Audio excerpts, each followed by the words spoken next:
Cloud9 Impact. Yeah.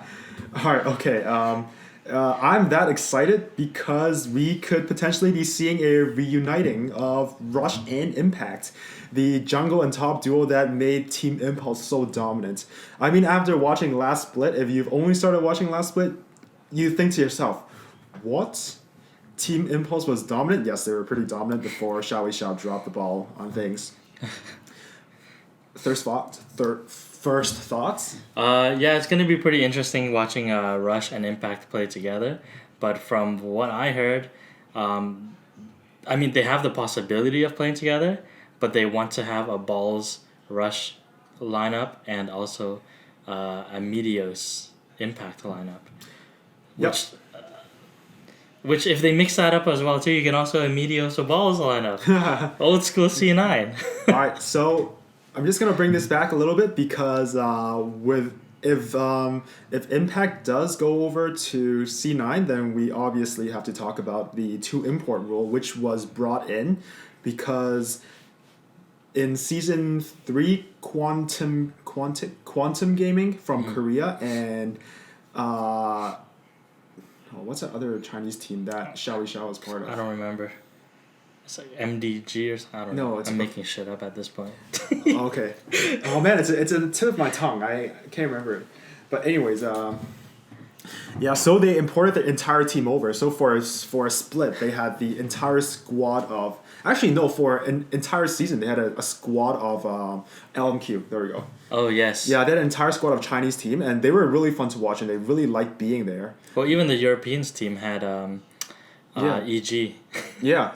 So, as a result, Riot did impose a rule called the two import rule or something, where you can only have two imports on your in a game, and you are considered an import until you've been here for 2 years. Right. I do believe. So, Russian Impact came over like 3 splits ago. So in season 7. They will not be considered imports anymore, and Jensen has only been here for 1 year. So as a result, they will be unable to field the lineup of Rush, Jensen, and Impact. They can only do 2 of each. Right. And Jensen has been on a beast, so I don't think they're ever gonna bench Jensen, and they don't have a sub mid laner, but they do have a sub jungler. Yeah. Well, yeah, they have Meteos. Apparently, he's been scrimming with C9 again. Yeah. So that's something exciting. I really like the way that Meteos played. He pretty much rocked the world of jungling when he first came out. Yep. And it was really disappointing for me to see him get benched and kicked off the team, kind of, I guess. But yeah, I really like seeing him come back. I think I would like to see if he's done anything new recently. Yep. So, but yeah, you're right.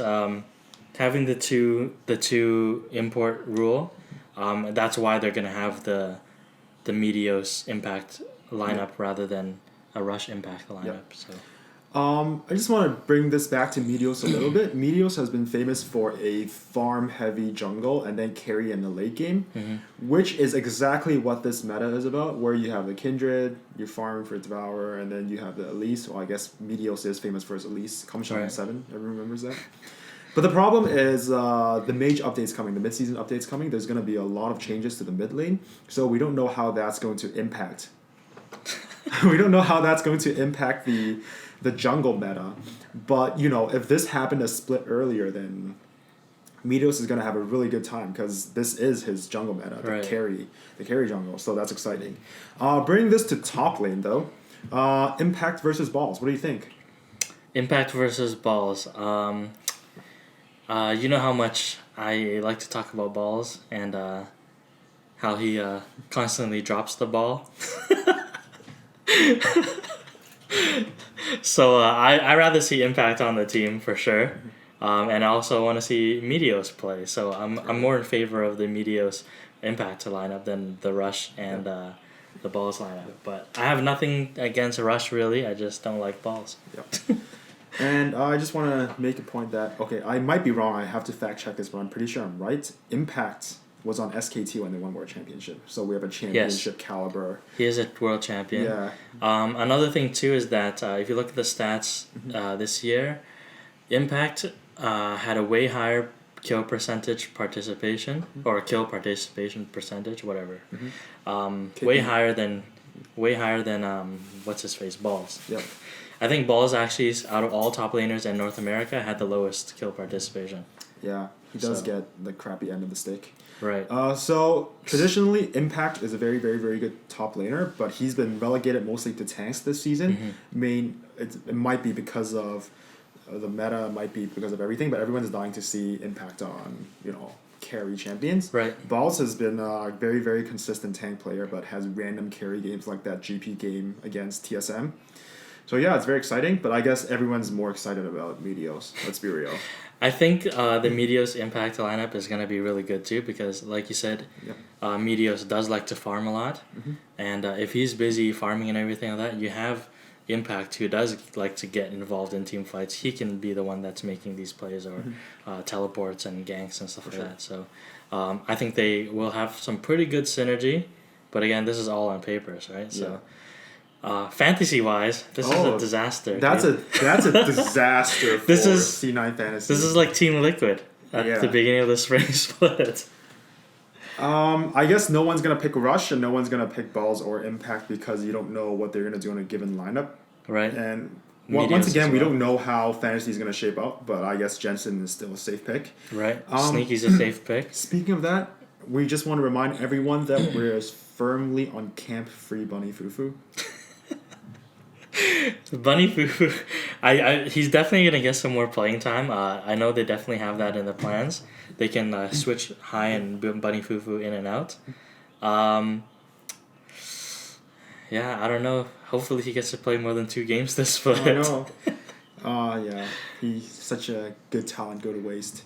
All right, before we wrap this up, I just want to bring this back to the original article that did break out the news that Impact might be joining C9. This is what the headline says. C9 makes offer to Energy for Impact. Impact interested, sources say.